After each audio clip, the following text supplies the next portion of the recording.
Emma Harding tightened her grip on the handles of her worn-out purse as she stepped out of the subway station.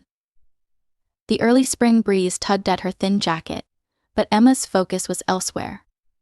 Today was supposed to be her day. After months of scrimping and saving, she had finally landed an interview for an administrative position at a reputable company. It wasn't a dream job, but it was a step toward steady income and a better future for herself and her little brother David. She glanced at the clock on her phone and hurried toward the building where her interview was scheduled, determination etched across her face. As she passed a quiet park nestled between the busy streets, she noticed an elderly woman standing by a bench, looking around with a lost expression. The woman clutched a leather handbag to her chest and wore a thin, flowered dress that fluttered in the wind. Her gray hair, neatly pinned back, glistened in the sunlight, but her eyes betrayed confusion and fear. Emma hesitated. She couldn't afford to be late. Yet something about the woman's expression tugged at her heart. "Excuse me, Ma," Emma said softly, stepping closer. "Are you all right? Do you need help?" The elderly woman looked up at her, her eyes brimming with unshed tears. I don't know where I am," she said in a trembling voice. "I was trying to find my way home, but I must have taken the wrong bus. I don't even remember the name of the street anymore." Emma's heart sank. She knew what it felt like to be lost, though her struggles were usually financial.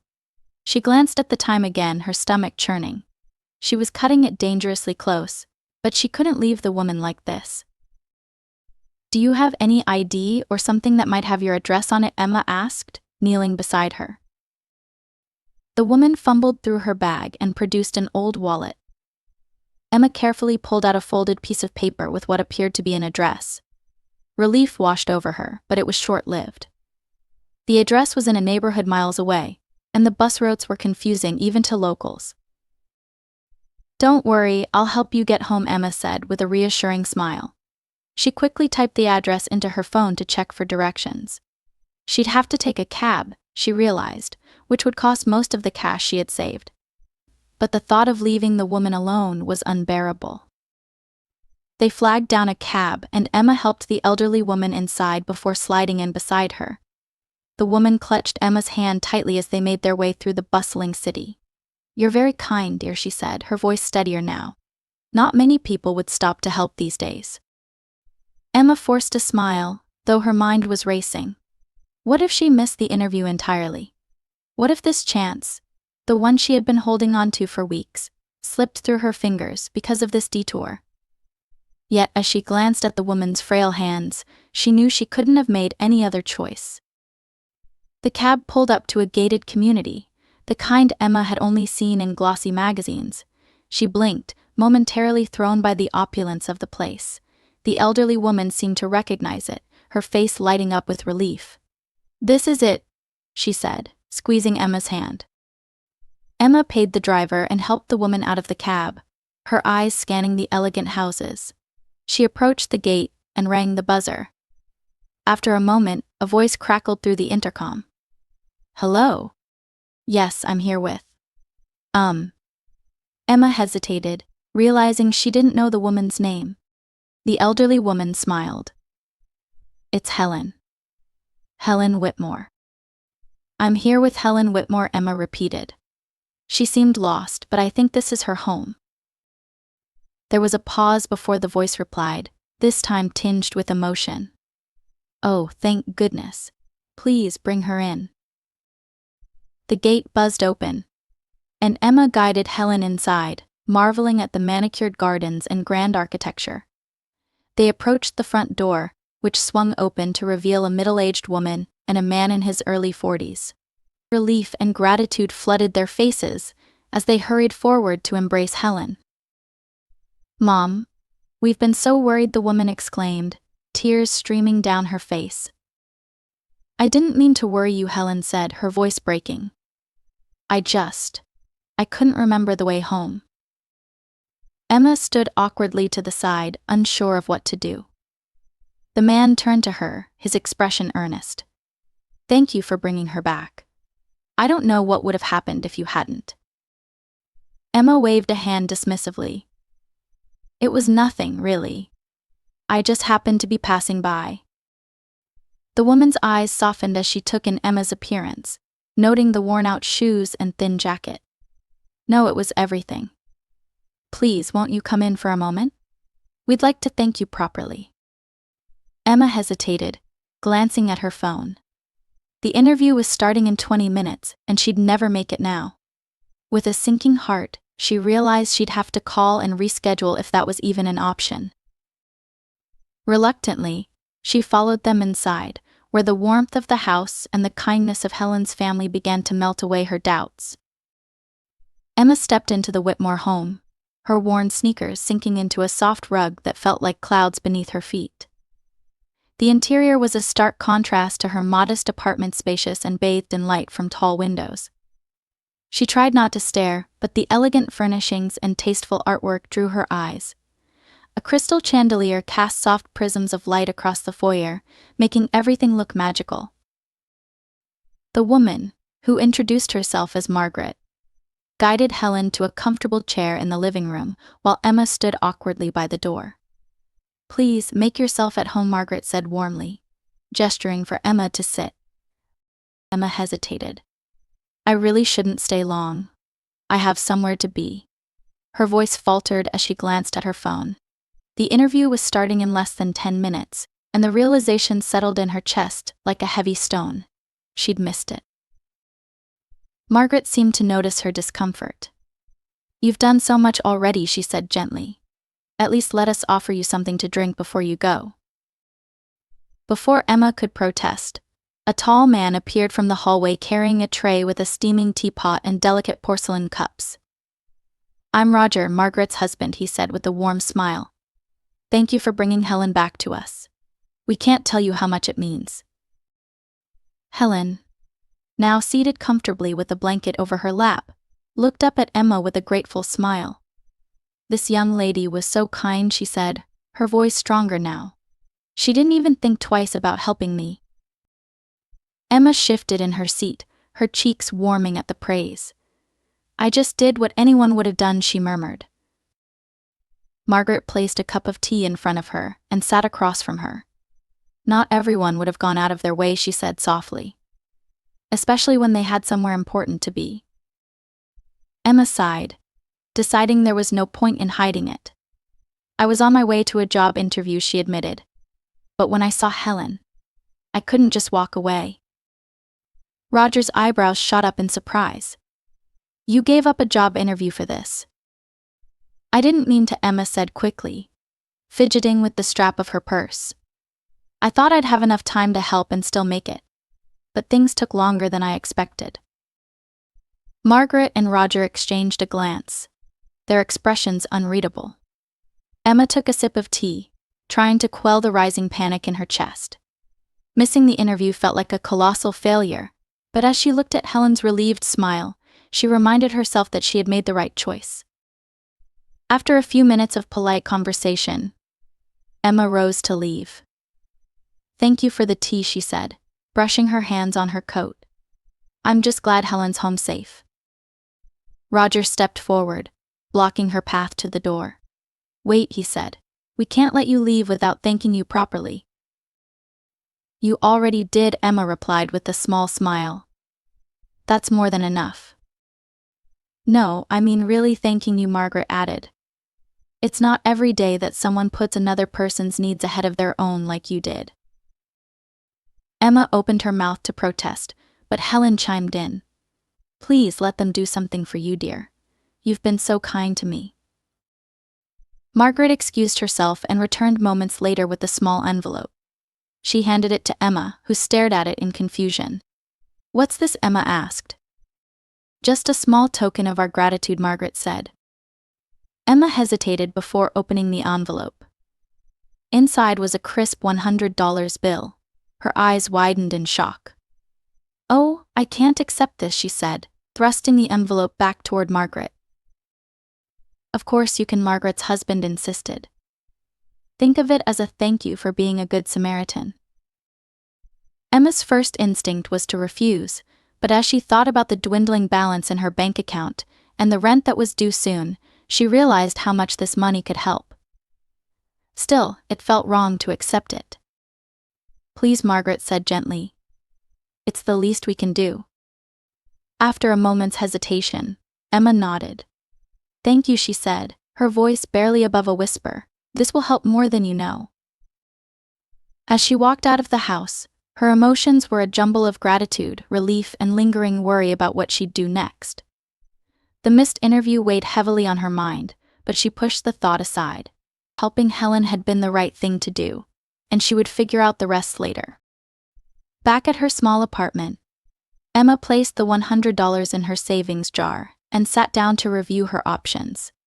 She drafted a polite email to the company, explaining the circumstances of her missed interview and asking if it might be rescheduled.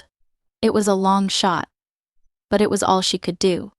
Days passed, and Emma tried not to dwell on what could have been. She picked up extra shifts at the diner where she worked part-time and focused on making ends meet. Despite her struggles, she felt a quiet sense of pride every time she thought about Helen.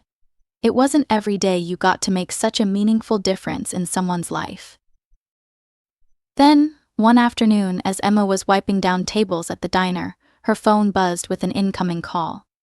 She recognized the number. It was from the company she had missed the interview for. Her heart raced as she answered, bracing herself for bad news. To her surprise, the voice on the other end was warm and understanding. Emma, we received your email, the recruiter said. While we've already filled the position you applied for, we were impressed by your honesty and wanted to let you know that other opportunities may be opening up soon. We'll keep your resume on file. It wasn't the outcome she had hoped for, but it was better than nothing. She thanked the recruiter and hung up, her spirits slightly lifted. Unbeknownst to Emma, her act of kindness was about to bring an unexpected twist to her life, one that would change everything.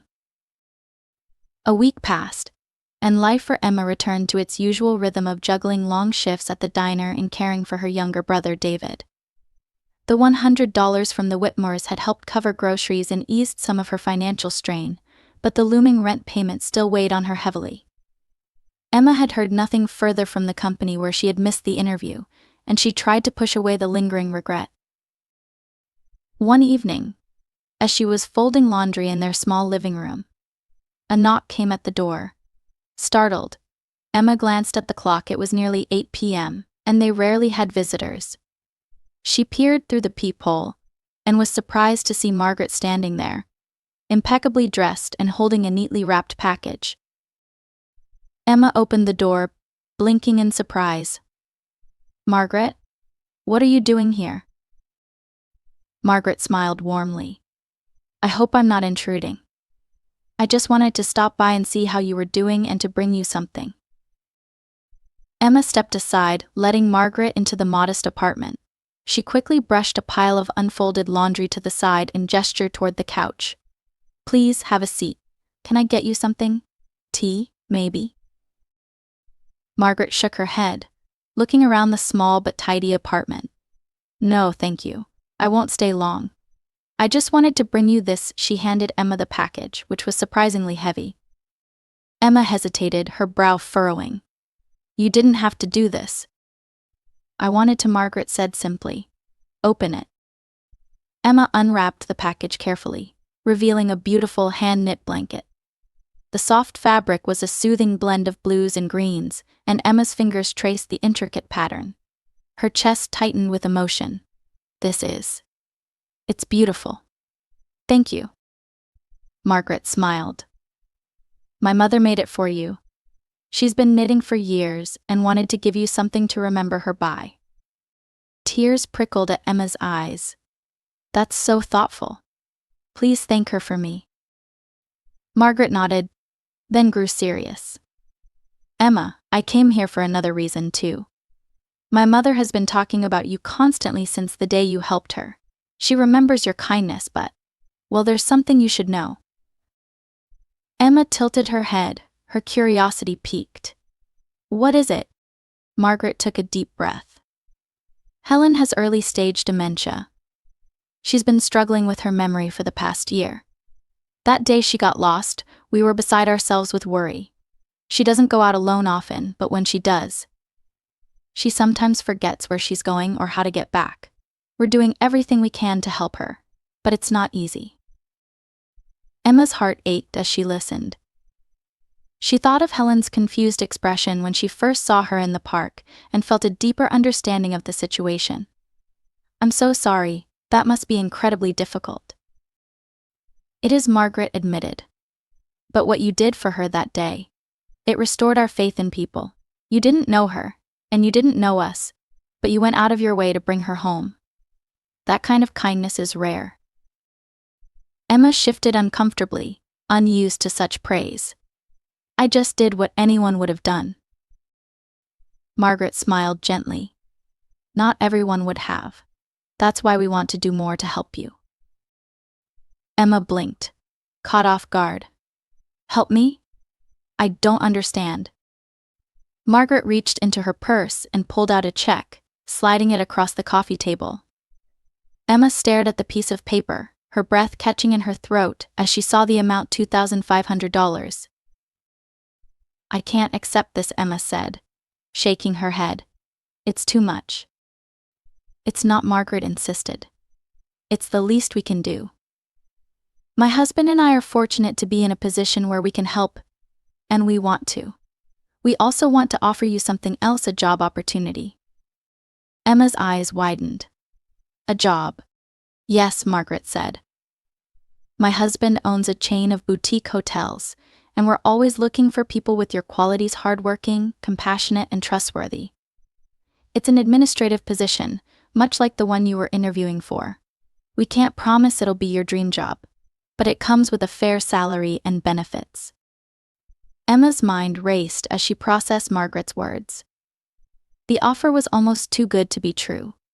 She thought about her missed interview, the mounting bills, and the long hours at the diner.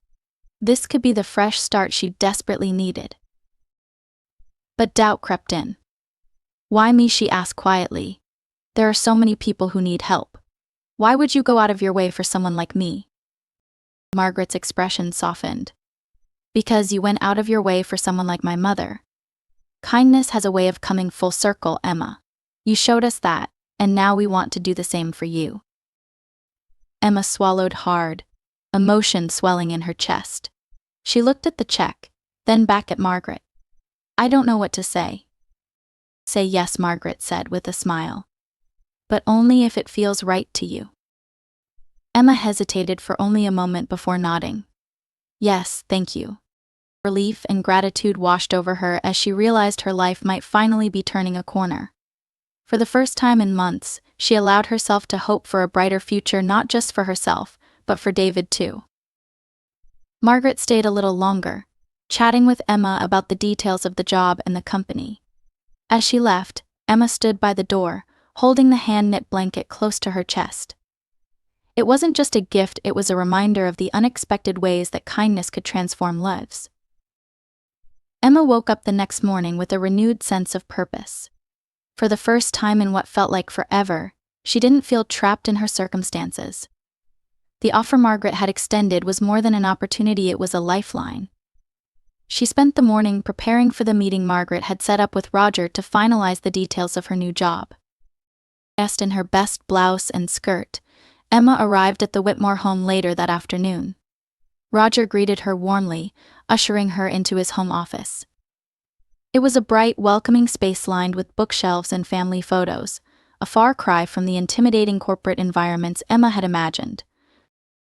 "Thank you for coming," Emma, Roger said, gesturing for her to sit.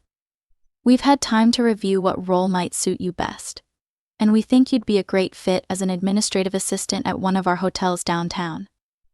The position involves scheduling, organizing events, and handling guest inquiries. It's full-time with benefits, and the starting salary is $42,000. Emma's breath caught in her throat. It was more than double what she earned at the diner. She felt a rush of gratitude, but quickly tempered it with a dose of practicality. "I don't have much experience in hotels," she admitted. "What if I don't meet your expectations?" Roger leaned forward, his expression kind but firm. "You've already proven you have the qualities we value most: compassion, reliability, and a strong work ethic. The rest can be taught. We believe in giving people opportunities to grow." Emma nodded, her nerves easing. "I'm willing to work hard and learn." "That's all we ask," Roger said, sliding a folder across the desk.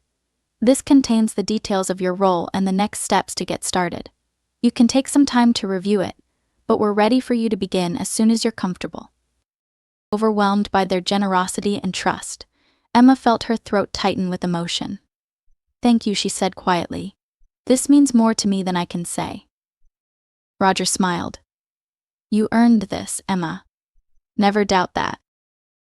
When Emma left the Whitmore home that day, she carried the folder in her hands and a growing sense of confidence in her heart. It felt as though the weight of her struggles was beginning to lift, replaced by a path forward that seemed full of possibility. Her first day on the job was a whirlwind of new faces, detailed training, and learning the ins and outs of the hotel. The team was welcoming, and her supervisor, a cheerful woman named Lila, took Emma under her wing. Though the work was challenging at times, Emma found it invigorating. For the first time, she felt like she was building something not just for herself, but for her brother too. After her shifts, Emma would return home and share her experiences with David.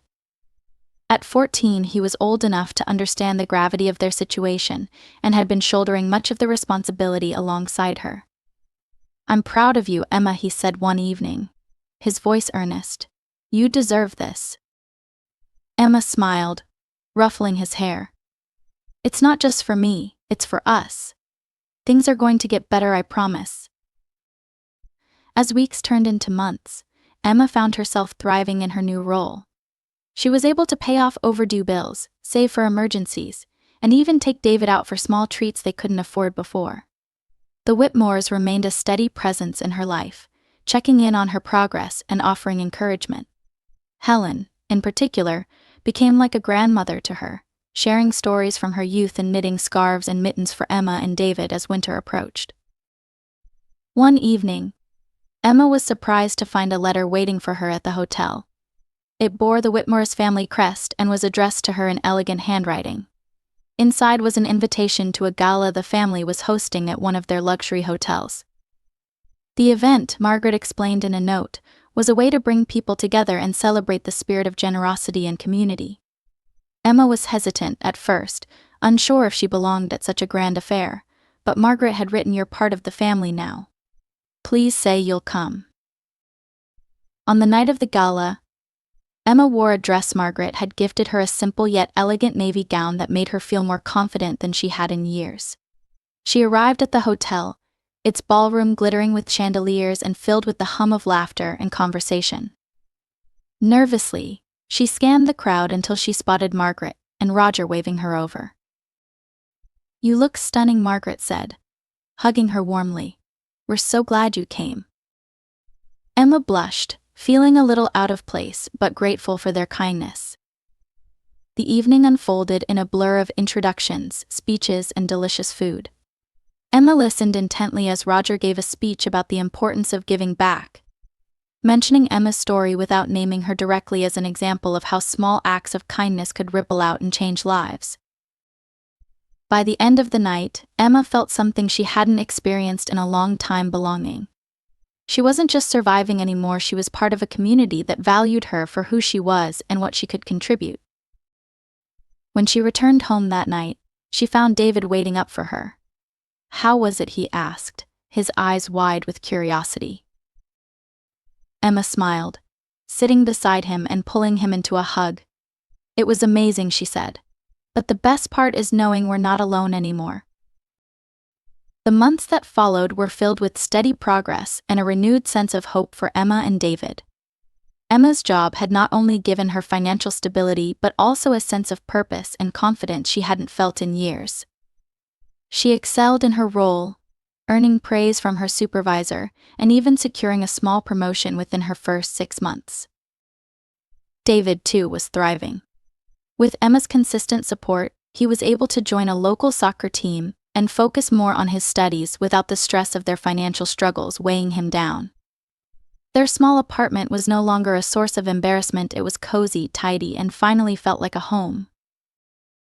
One crisp winter afternoon, As Emma was leaving the hotel after her shift, she noticed Helen sitting in the lobby with Margaret.